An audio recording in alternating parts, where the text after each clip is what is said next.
Welcome back जी। Break के बाद आपके साथ हैं और गुफ्तगू करेंगे आज की बात में गंदम ख़रीदारी का बहरान जिससे किसान परेशान हैं।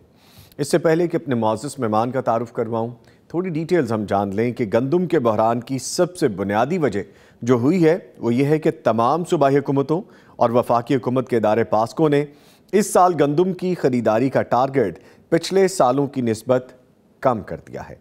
पिछले साल पंजाब हुकूमत का सूबे भर से गंदम खरीदने का टारगेट 4 करोड़ 50 लाख बोरी पर जो बैग था 100 kg था। इस तरह पास्को का टारगेट 1 करोड़ 89 लाख बोरी गंदम मुकर्रर किया गया था। ये टारगेट तमाम आदाद-ओ-शुमार बशमूल हालिया स्टॉक और मुल्की ज़रूरियात को मद्देनज़र रखकर मुकर्रर किए जाते हैं। इस साल उम्मीद ये की जा रही थी कि शायद गंदम की बम्पर क्रॉप होगी और पैदावार ज़रूरत से काफ़ी ज़्यादा होगी। पंजाब हुकूमत ने इस साल पिछले साल के बराबर गंदम खरीदने की बजाय इस साल टारगेट तकरीबन 4 गुना कम कर दिया और तमाम मुतल्लिका ज़िले इदारों को सूबे भर से सिर्फ 90 लाख बोरी खरीदने का टारगेट दिया गया। लुक एट द डिफरेंस, यहाँ पे नजर आता है कहाँ 4.5 करोड़ बोरी और कहाँ 90 लाख। बहुत बड़ा ह्यूज गैप है। सिर्फ पंजाब हुकूमत ने ही नहीं बल्कि बाकी सूबाई हुकूमतों और पास्को ने भी अपने टारगेट कम कर दिए। सरकारी हुकाम के मुताबिक पास्को का इस साल गंदम खरीदने का टारगेट 1 करोड़ 40 लाख बोरी मुकर्रर किया गया था। इस पर मजीद भी बात करेंगे। मुअज़्ज़ज़ मेहमान मेरे साथ लाइन पे मौजूद हैं, इनको हम वेलकम करेंगे। एडवोकेट मुबश्शिर मजीद डोगर साहब किसान रहनुमा हैं, इनको हम लाइन पे ले रहे हैं। जी अस्सलाम वालेकुम। जी वालेकुम सलाम। कैसे हैं मुबश्शिर साहब, खैरियत से हैं आप? जज़ाकुमुल्लाह, अल्हम्दुलिल्लाह जी खैरियत है। अच्छा सर, हम जब पाकिस्तान में इस वक्त गंदम की सूरत हाल देख रहे हैं, गंदम की बम्पर क्रॉप हुई है लेकिन हुकूमत की जानिब से ख़रीदारी ना होने से किसान मुश्किलात, लफ्ज़ इनके लिए मुश्किलात या मुश्किल बड़ा इस वक्त छोटा लग रहा है। काफ़ी ह्यूज एक ऐसी सिचुएशन नज़र आती है जिससे एक किसान का जब हम जिक्र करते हैं तो उसके पीछे पूरा एक कुंबा है और बहुत सी फैमिलीज इससे डिस्टर्ब हैं। सूरत हाल की वजाहत कीजिएगा, है क्या इस वक्त हमारे सामने? थैंक यू निजामी साहब, किसानों का जो मौका कोलैबोरेट करने के लिए आपने मुझे टाइम दिया। प्लीज। बेसिक जो कंटूवर्स हैं मौजूदा क्राइसिस के जी, वो अगर उसको हम क्लासीफाई करें तो वो सबसे बड़ी उसमें ये है कि जब इंटरम सेटअप इन प्लेस था जी, तो उस वक्त ये सितंबर 2023 की बात है जी, कि जो हमारी ministry of national food security है और under the leadership of care taker prime minister, उन्होंने एक सीक्रेट वे में गंदम जो है वो प्राइवेट सेक्टर से इंपोर्ट करने की परमिशन ग्रांट कर दी और जो कंसेंट थी वो पंजाब क्योंकि मेजर स्टेक होल्डर है पॉपुलेशन वाइज 14 करोड़ पॉपुलेशन है, तो पंजाब के चीफ मिनिस्टर से भी उन्होंने कंसेंट ले ली जो उस वक्त मोहसिन नकवी साहब थे। बाकी जो सूबे थे डेफिनेटली वफाक उनकी भी कंसेंट लेता है जब इस किस्म की कोई पॉलिसी मुरतब की जाती है जी। तो इन्होंने जो गंदम थी वो कोई 35 मिलियन मैट्रिक टन जो है वो गंदम इन्होंने इंपोर्ट कर ली। जब गंदम इन्होंने इंपोर्ट कर ली, ये सितंबर से 31 मार्च 2024 तक का ये स्पैन है जिसपे इन्होंने इंपोर्ट की है। अब जब हमने इंपोर्ट गंदम करनी होती है तब उस गंदम इंपोर्ट करने की एक ही रेमेडी होती है, एक ही तरीके में वो की जाती है। जब आपके पीछे आपके पास गंदम नेक्स्ट जो क्रॉपिंग सीजन है उसमें आपको गंदम अपनी कम नजर आ रही हो या आपको ये नजर आ रहा हो कि वो गंदम आपकी जो फ्यूचर नीड्स है उसको उसके अकॉर्डिंगली नहीं है। लेकिन यहाँ पे हुआ क्या कि यहाँ पे टोटली सिनारियो उल्ट हुआ जी। हुआ ये कि गंदम वेदर वाइज और जो वेदर कंडीशंस थी उसके मुताबिक इस बार जो गंदम का सीजन था वो एक बम्पर क्रॉप जो है वो गंदम उस फॉर्मेट में बम्पर क्रॉप के तौर पे आ रही। किसानों ने हेल ऑफ जो डिफिकल्टीज है जिसमें यूरिया जो फर्टिलाइजर है बेसिक कंपोनेंट और फॉस्फेट फॉस्फेट जो होती है DAP, जी वो महंगे दामों खरीदी। 9 से 10 हज़ार DAP का रेट था, 16 हज़ार में पर बैग खरीदा। यूरिया का रेट फ्लक्चुएट हुआ 1700 से 2200, 2200 से 2700, 2700 से फिर आगे 35 या 3700, लेकिन बिकी वो 6000। रेट जितने भी मैंने आपको बताए इतने ही रहे, लेकिन 6000 से अब वो बिकती आ रही है 2018। किसानों ने वो इस बार उसी 6000 में खरीद के डाली। अपनी तमाम तर जो एक्सपेंस वाइज डिफिकल्टीज हैं उनको उन्होंने बीट किया, कर्जों में अपने आप को डुबोया, मिडल मैन से पैसे लिए, चीजें बेची, फसल पकाई। और जब आई रेट की बारी तो गवर्नमेंट ने क्योंकि गंदम इंपोर्ट कर ली, और इंपोर्ट करने के बाद पंजाब गवर्नमेंट ने, स्पेसिफिकली पंजाब को मैं कहूँगा कि पंजाब गवर्नमेंट, जो आपने पहले स्टेटिस्टिक्स लिए हैं कि पंजाब गवर्नमेंट जो है वो 28 से 30 मिलियन मैट्रिक टन गंदम प्रिक्योर करती थी जी। उन्होंने 1 kg गंदम भी फूड डिपार्टमेंट के जरिए प्रिक्योर नहीं की। लेकिन क्योंकि जो पास्को है, पास्को एक स्ट्रेटेजिक जो फूड है, मतलब कीपिंग अदारा है, क्योंकि उसने आर्मी को और गिलगित और कश्मीर को गंदम देनी होती है, उन्होंने खरीदनी होती है। तो उन्होंने 1.4 मिलियन जो गंदम है वो इस बार प्रिक्योर की। और फिर जब ये किसानों ने रोला शोरा डाला तो प्राइम मिनिस्टर साहब ने उसमें उसको कर दिया 1.8 मिलियन। जी तो वो 4 लाख का भी टारगेट जो है वो अभी होना है, लेकिन पहले उन्होंने वो परचेज कर ली। वो तो होती है, क्योंकि अगर वो नहीं खरीदेंगे तो वो आर्मी को जानी है। और जो दूसरा स्टॉक है गिलगित बल्तिस्तान और कश्मीर, या जो गवर्नमेंट की अपनी जरूरत थी गंदम। अब इसमें मैं निजामी साहब आपको एक और भी चीज बताता हूँ सर। ये तो एक पूरा एनालिसिस हो गया ना कि जो क्या कहाँ पे रॉन्ग डूइंग कहाँ पे हुई। अब हुआ ये कि ये इसको कमीशन भी इससे बन गया, फेडरल गवर्नमेंट को भी पता चल गया कि ये अनोमली जो है ये हुई है। लेकिन मुझे ये बताएं, आप इस चैनल के तवज्जुह से मैं ये पूछना चाहता हूँ, जो डिसीजन मेकर है, क्या ये एक छोटी नेग्लिजेंस है कि आपके के पूरे पाकिस्तान में गंदम पड़ी है और आप गंदम इंपोर्ट कर रहे हैं प्राइवेट सेक्टर के जरिए, और $1 बिलियन गंदम के ऊपर एक्सपेंस आए हैं। अच्छा, लेट मी ऐड दिस, यहाँ पे मैं थोड़ी देर के लिए आपको रोकूंगा। इसी चीज़ को मैं थोड़ा वाजे करके भी बयान करता चलूँ यहाँ पे कि आखिर गंदम का टारगेट इस साल कम क्यों किया गया, सवाल भी तो पैदा होता है। और सरकारी निर्ख क्यों नीचे आए, और क्या इस बहरान की जिम्मेदारी किसी हद तक निगरान प्रीवियस गवर्नमेंट को भी लागू होती है। मुख्तलिफ सरकारी हुकाम से बातचीत से यह भी पता चलता है कि निगरान हुकूमत ने अपने दौर में गंदम दरामद करने की मंजूरी दी, जिसका भी एडवोकेट साहब जिक्र कर रहे हैं। हालत यह है कि इस वक्त भी इंपोर्टेड गंदम पाकिस्तान की पोर्ट पर, बंदरगाह पर मौजूद है। इस इंपोर्ट के फैसले के बरह रास्त मुतासरीन में किसान सरे फहरिस्त हैं, जो कि डायरेक्ट इसमें इफेक्ट हो रहे हैं, क्योंकि हुकूमत ने सीजन के करीब ही बाहर से गंदम मंगवा ली। और अब इसलिए यह फैसला किया गया है कि इस साल किसानों से गंदम कम खरीदी जाए। यही वजह है कि सूबाई हुकूमतों ने इस साल गंदम खरीदारी के टारगेट को कम कर दिया। इससे मजीद भी चीज़ें, एडवोकेट साहब, जिस तरह भी आप फरमा रहे थे, ये तो वही बात हुई कि एक तो हमारी अपनी क्रॉप बहुत अच्छी आने वाली थी। ऐसा मुमकिन नहीं है कि स्टैटिस्टिक्स सामने ना हो, एक्सपर्ट्स मौजूद हैं, डिपार्टमेंट पूरा मौजूद है। जब पता था, और ये जो एस्पेक्ट किया जा रहा था कि पिछले साल की बनिस्बत इस साल ज़्यादा गंदम होगी, तो फिर उसको मंगवाने का और फिर उसके एक ह्यूज एक्सपेंस को बेयर करने का, ये क्या मामला आपको सब नजर आता है? देखिए जी, ये तो एक कॉमन मैन से भी आप क्वेश्चन पूछें तो जब ये सारा सिनारियो एग्जिस्ट कर रहा है, स्टैटिस्टिक्स हैं, हमारे पास बम्पर क्रॉप आने वाली है, जी जी जी, तो एक सोल इसका जो पॉइंट निकलता है मेरी नजर में वो ये है कि जो अरबाब इख्तियार थे, क्या ये जो चीफ मिनिस्टर पंजाब साहब थे, नकवी साहब, और जो केयर टेकर प्राइम मिनिस्टर साहब थे, इन्होंने, और जो फेडरल और प्रोविंशियल ब्यूरोक्रेसी है, इन्होंने गठजोड़ करके किसानों के इस लेवल की एक्सप्लॉयटेशन, इकोनॉमिक एक्सप्लॉयटेशन की कि एक क्रिमिनल नेग्लिजेंस करके इन्होंने गंदम इंपोर्ट की। और कमीशन माफिया और नीचे जो बिजनेसमैन है, मैंने सुना है कि कराची और लाहौर के कुछ इंपोर्टर हैं जो टॉप क्लास अमीर लोग हैं, उसको इन्होंने बेनिफिट्स देने के लिए और उनसे कमीशन एक्सट्रैक्ट करने के लिए ये सारा जो फेल है ये सरअंजाम दिलवाया है। और ये किसानों के लिए इतना गंभीर किस्म का ये एक्ट है कि ये 3-4 साल किसान इस एक्ट से संभलेंगे नहीं इकोनॉमिकली, क्योंकि जो रूरल इकोनॉमी है उसकी सारी बेस ही एग्रीकल्चर के ऊपर है या लाइफ स्टॉक के ऊपर है। अगर अब किसान को एक धचका लग गया तो 3 या 4 साल वो संभलने में लगाएगा। मैं आपके इस चैनल के तवज्जुह से ये बात सारे इतनी 24 करोड़ आवाम है पाकिस्तान की, उनको ये बताना चाहता हूँ कि 4, 5 या 10 लोग पूरे मुल्क के जो किसान हैं, जो जिनकी पॉपुलेशन ऑलमोस्ट 14 से 15 करोड़ है, 7 करोड़ लेबर फोर्स है हमारी, वो डायरेक्टली इनडायरेक्टली एग्रीकल्चर से एसोसिएटेड है। ये गंदम की कीमत जो है गवर्नमेंट ने कम नहीं की। गंदम की कीमत गवर्नमेंट ने 3900 रुपीज ही रखी थी, लेकिन गवर्नमेंट ने फूड डिपार्टमेंट के जरिए 1 केजी भी गंदम नहीं खरीदी।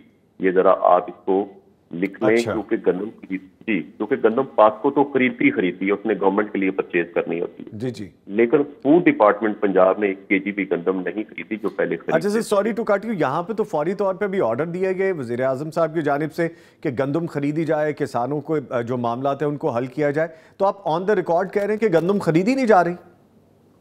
1 केजी गंदम, this is on record that even not a single KG of wheat has been purchase so far from anywhere in the entire province.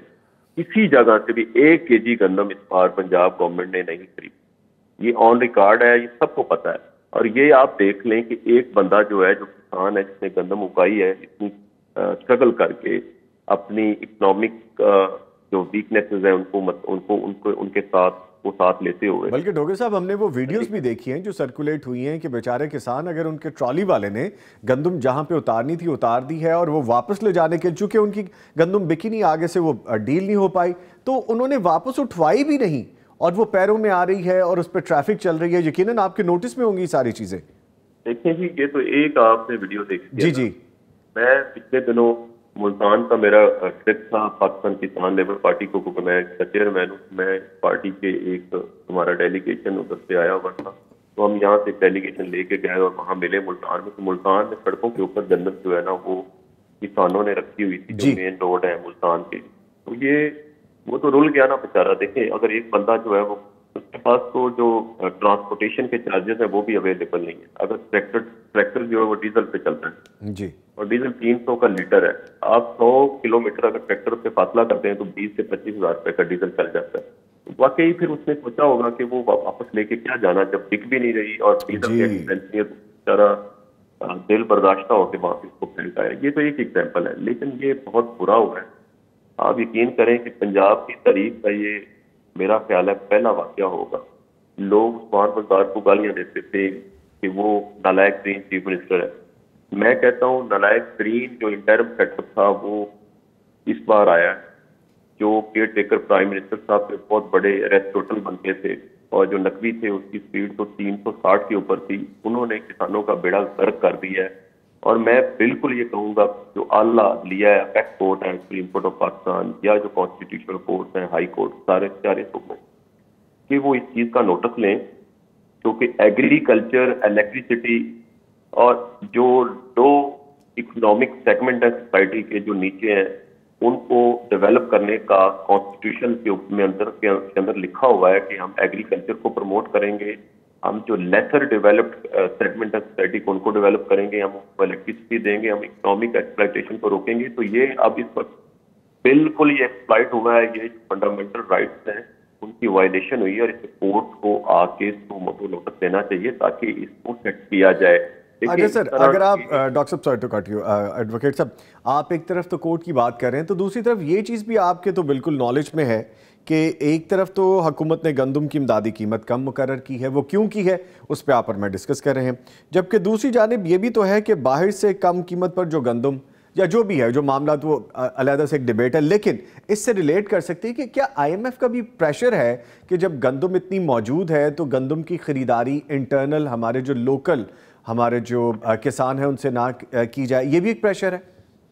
नहीं, this is quite illogical to say that IMF ने एक pressure डाला होगा किसानों से गंदम ना खरीदे। बिल्कुल IMF से प्रेशर डाल ही नहीं सकता, क्योंकि IMF अगर एक चीज को लेता है तो वो ये लेगा कि आपके पास डॉलर की स्कार्सिटी है, आप $1 बिलियन गंदम इंपोर्ट करने पे लगा रहे हैं, तो IMF लॉजिकली इसको ऑब्जेक्ट करेगा कि आप गंदम इंपोर्ट ना करें, क्योंकि आपके जो डोमेस्टिक में सिनारियो में गंदम पड़ी हुई है, आपके घर में पड़ी है, तो आप वहां से ले लें, डॉलर ना जाया करें। ठीक है, ये लॉजिक समझ में आती है। अच्छा, अब इन सारी वजूहात के बाद अब सिचुएशन क्या होने जा रही है? आप क्या समझते हैं कि डायलॉग्स हो सकते हैं, खरीदारी हो सकती है, रेट बढ़ सकता है, या मामला मजीद बिगड़ते नजर आते हैं? निजामी साहब सीजन आउट हो गया, ठीक है। मई की आज 6 ऑफ मई है। जी जी। इससे पहले जो अप्रैल का महीना उसमें पूरी गंदम डिस्पोज ऑफ होगी, चाहे वो सिंध है या जनूबी पंजाब है। सेंट्रल पंजाब के कुछ एरियाज जो है वहाँ पे गंदम है, 90% गंदम जो है वो किसानों ने बेच दी है, 95%। कुछ लोगों ने रखी है कि रेट बढ़ जाएगा, लेकिन अब इसका कोई फायदा नहीं है। गवर्नमेंट ने गंदम नहीं खरीदनी, और अगर उन्होंने खरीदनी होती तो महीना डेढ़ जो गुजर गया उसमें खरीद लेते। ये बिल्कुल एक आई बात होगा कि गवर्नमेंट गंदम खरीदेगी, या जो प्राइम मिनिस्टर है उन्होंने फौरन हुक्म दिया कि गंदम खरीद लो। बिल्कुल उन्होंने जो खरीदना था वो खरीद ली। फास्को की 1.4 मिलियन मेट्रिक टन वो उन्होंने खरीद ली है, वही उनका टारगेट है। नेक्स्ट जो 4 मिलियन ऐड की है प्राइम मिनिस्टर ने, वो खरीद ली है नहीं खरीदी। गंदम मार्केट से खत्म है, लोगों ने बेच दी है। किसान ने नेक्स्ट फसल काश्त करनी है, और किसान गन्नों को रोक के रख ही नहीं सकता, तो उसने कर्जा जात भी देने होते हैं। उसने अपनी खुशी, गमी, एजुकेशन, सोशल और जितने भी उसके एक्सपेंस एग्रीकल्चर के वो उसने मीट करने होते हैं, तो उसके लिए उसने गंदम नहीं रखी होगी, उसने बेच दी। अब बिल्कुल हमें जो करना है, करने की जो बात है, अगर आप मुझसे पूछते हैं कि इस वक्त गवर्नमेंट को एक विद विजडम, एक ना सैनिटी को अपनाते हुए एक काम ये करना चाहिए कि पूरे पाकिस्तान के जो किसानों के स्टेक होल्डर्स हैं, बशमूल पाकिस्तान किसान लेबर पार्टी, इनको बुलाएं। और आज ये हो गया है, चले आज तो खराब हो गया, लेकिन कल की बेहतरी के लिए एक किसानों के साथ चार्टर ऑफ डिमांड जो है वो डिसाइड किया जाए कि किसानों को चाहिए क्या। वो चार्टर ऑफ डिमांड जो है उसमें वो 5 साल तरह मनसूबाजात होते हैं डेवलप्ड कंट्रीज में, कि 2.5 साल और फिर 2.5 साल, कुछ 5 साल के रखते हैं। उसमें एग्रीकल्चर के ऊपर 5 साल मनसूबाजात बनाए जाए एग्रीकल्चर को डेवलप करने के लिए। जो क्रॉप्स हैं उनके रेट के मतलब, चाहे वो गंदम है, राइस है, कॉटन है, शुगर केन है, दालें हैं। देखिए आपको मैं निजामी साहब बड़ा स्टॉन्चिंग किस्म का फैक्ट बताता हूँ कि जो टमाटर और प्याज है, वो टमाटर और प्याज ऑलमोस्ट हम इंडिया से ले लेते हैं। जो फ्रूट्स हैं वो हम ईरान से ले लेते हैं, दालें हम कनाडा से ले लेते हैं, गंदम हम रूस से ले लेते हैं। तो फिर हमने अपने पाकिस्तान के किसानों का क्या करना है जी? ये तो हमें एक वाज़ेह पॉलिसी बनानी पड़ेगी कि हमने अगर 23% ऑफ जीडीपी एग्रीकल्चर से कंट्रीब्यूट करवाना है, और agriculture is the backbone of Pakistan economy, अगर इस प्रेपोजिशन को हमने सेट करना है तो फिर हमें किसानों के साथ चार्टर ऑफ डिमांड जो अच्छा डॉक्टर साहब, जैसे आप फरमा रहे हैं, बात तो फिर ये है कि अगर एग्रीकल्चर की बात करें तो हमारी बैकबोन तो है, और हमारे यहाँ पे अगर पाकिस्तान का हम जिक्र करें, अगर एग्रीकल्चर को ही हम सीरियसली ले लें तो हमारे सारे मसाइल का हल यहाँ से शुरू हो सकता है। एक तो बात ये है। दूसरी बात ये, जैसे आप दूसरी क्रॉप की भी बात करें, टमाटर की, आलू की अगर हम बात करते हैं, पिछले चंद सालों में कभी टमाटर के लिए हमारा किसान सड़क पे होता है, कभी आलू की काश्त और उसकी फसल जब आती है उसके लिए किसान आता है, और अभी हम देखते हैं कि गंदम के हवाले, ये पिछले चंद सालों में तो ये दौर नज़र आ रहा है। तो अभी तक डायलॉग्स नहीं हो सके, अभी तक कोई बात बन नहीं पाई, कहाँ पर रुकावट नज़र आ रही है? किसान तो इस तरह ना सिर्फ अकेला किसान है, बल्कि उसके साथ तो पूरा कुंबा है, पूरी फैमिली है, और ऐसे कई हजारों लाखों घराने हैं। देखिए पाकिस्तान की जो आपको पता है कि इकोनॉमी जो है ना कि वो एग्रेरियन नेचर की है, ओवरऑल इकोनॉमी का देखा जाए, इंडस्ट्री को आप छोड़ दें। बेसिक जो इशू है ना निजामी साहब, ये है कि जब से हमने ब्रिटिश इंडिया से इंडिपेंडेंस ली है इन 1947 onward, वो चाहे एडमिनिस्ट्रेटिव स्फेयर हो जी, इकोनॉमिक स्फेयर हो, पॉलिटिकल स्फेयर हो, या वो एग्रीकल्चर की अगर आप फील्ड को ले लें जी, इन तमाम किस्म के जो शोबाजात हैं, इसमें टेक्योनाज हैं। Politically we are instable, socially we are intolerant, politically फिर मैं कहूँगा we are disorganised, intolerant high है, इकोनॉमी हमारी शेल्टर्ड है। ये सारी जो आ रही है ना, ये चेकर्ड हिस्ट्री है। ये लास्ट 76 ईयर की जो हिस्ट्री है या एक पॉलिटिकल डिस्कोर्स है, वो प्रॉपर सेट हो नहीं सका, जिसकी वजह से जो इकोनॉमिक इंस्टेबिलिटी है वो एक रिजल्ट के तौर पे आ गई। जब इकोनॉमिक इंस्टेबिलिटी आएगी तो उसके बाद आपको पता है जितने भी सेक्टर इकोनॉमी के होंगे वो सारे खराब होंगे। उसके बाद एडमिनिस्ट्रेशन हमारी इतनी नकम्मी और नाकाम है। मैं खुद इंटरनेशनल रिलेशंस का स्टूडेंट हूँ, पॉलिटिक्स पढ़ी है मैंने, बैनुल अक़वामी भी पढ़ी है, लॉ भी पढ़ा है। मैंने ये देखा है कि जो डेवलप्ड दुनिया है, आप देख लें कि Pakistan is the 5th largest country as per population और 35th एज पर एरिया। दुनिया में छोटे छोटे कंट्रीज जो है उनका हॉलैंड का आप मॉडल देख लें, दूसरा जर्मन देख लें, फ्रेंच देख लें, ब्राजीलियन देख लें, कैनेडियन देख लें, यूएसए का देख लें, चाइना का देख लें, उन्होंने अपने एग्रीकल्चर को स्ट्रॉन्ग किया, इंडस्ट्री को स्ट्रॉन्ग किया, सबको किया। लेकिन चले हम उनको छोड़ देते हैं। अगर हमें 76 साल के ये जो एडमिनिस्ट्रेटिव फ्लॉज है इनको हम करेक्ट कर लें, एक एसी जो है ना सिस्टम कमिश्नर जिसको हम बोलते हैं, एक आम सा बंदा होता है, मैंने खुद सिविल सर्विस की तैयारी की हुई है, पास भी है मेरा सीएसएस, लेकिन मेरी एलोकेशन नहीं हुई। मैं शायद आके बेहतर चीज इस तरीके से परफॉर्म करता, लेकिन अल्लाह का शुक्र है मैं उधर नहीं गया, मैं लॉ की तरफ आ गया और मैंने अपनी पार्टी बना ली, Pakistan Kisan Labour Party, federal political party. एक एसी अपनी प्रॉपर जॉब कर लेना, सिर्फ एक तहसील का, तो पूरी तहसील ठीक हो सकती है। और एक डिप्टी कमिश्नर के नीचे 4 या 3 तहसीलें होती हैं, अगर वो इंसान का पुत्र बन जाए और वो प्रॉपर तरीके से फंक्शन शुरू कर दे, बिलीव करें एसी करप्शन करते हैं, कमीशन लेते हैं। यूरिया खाद जो है उसका अगर 2500 रेट है निजामी साहब, तो वो 6000 की क्यों बिक रही है? चिड़ी पर नहीं मार सकती तहसील एडमिनिस्ट्रेशन में अगर एसी करप्ट ना हो। और एडवोकेट साहब, जैसे आप फरमा रहे हैं कि ये प्राइसेस कोई आज कल या 6 महीने साल से नहीं है, ये पिछले कई सालों से चल रहा है, ऑलमोस्ट 8-9 साल से ऐसा चल रहा है। नहीं, ये 8-9 साल से नहीं, मैंने ये करा है जो पिछले 76 सालों से जब मुल्क बना है, जी जी, तब से हमने अपनी डायरेक्शन सेट की नहीं है, चाहे वो पॉलिटिकली हो, चाहे वो इकोनॉमिकली हो, चाहे वो सोसाइटी को आप देख लें, सोसाइटी कितनी डिसइंटीग्रेट है। आज आप 2018 से या 23 तक देखें, सोसाइटी हमारी 24 तक देखें कितनी पोलराइजेशन हुई है। पॉलिटिकली हम बेस पर बताई दें, इकोनॉमी हमारी कभी स्टेबल हो जाती है, लेकिन totally we are dependent on IMF and other multilateral जो इंस्टीट्यूशंस हैं, उनके हम जो है टोन्स के ऊपर हम चल रहे हैं। हमें आज तक हम जो मल्टीलेटरल मॉनेटरी इंस्टीट्यूशंस हैं उनसे जान ही नहीं छुड़वा सके, ठीक है। तो हम तो वहां के वहां है जहां पे 1947 में थे। हमारा रेलवे ट्रैक 8,500 हमने ब्रिटिश इंडिया से इनहेरिट किया, आज वो 7,500 है। तो इसका मतलब तो ये है कि अगर ये एक रेलवे ट्रैक की बात हो रही है जी जी, अगर इसके अलावा भी देखें तो हम तो पीछे चले गए, हम आगे तो नहीं आए। ठीक है। अच्छा, अब ये बताइए कि चूंकि हम बात करें किसान के हवाले से, अभी इस बहरान के हवाले से, फिर क्या मसले का हल कैसे हो सकता है? जैसे आपने बताया कि इस पे फौरी तौर पे काम करने की ज़रूरत है, लेकिन किसान तो पिस गया, उसने जो क्रॉप ली, उसने जो इस वक्त फसल ली, उसको औने पौने दामों बेच के अब वो किस तरह से दोबारा स्टैंड कर पाएगा? आप 3 साल का स्पैन बता रहे हैं, लेकिन इन 3 सालों में उसने जिम्मेदारियां भी सर अंजाम देनी है, अपना प्रोफेशन भी। मुझे तो लगता है कि समहाउ बहुत से लोग इस प्रोफेशन को ही शायद छोड़ दें कि हम ये काम मजीद नहीं कर सकते। छोटा किसान तो वैसे ही रह गया, उसकी तो सकत ही ना रही। क्या देख रहे हैं आप? देखिए, जो सबसे पहले इसकी रिपरकशन जो मैं वो बता देता हूँ गंदम ना खरीदने की, जो है इससे सबसे पहले किसान जो है ना, उसकी इतनी फ्रस्ट्रेशन है कि नेक्स्ट वो गंदम की जो क्रॉप है ना वो कल्टीवेट ही नहीं करेगा जी।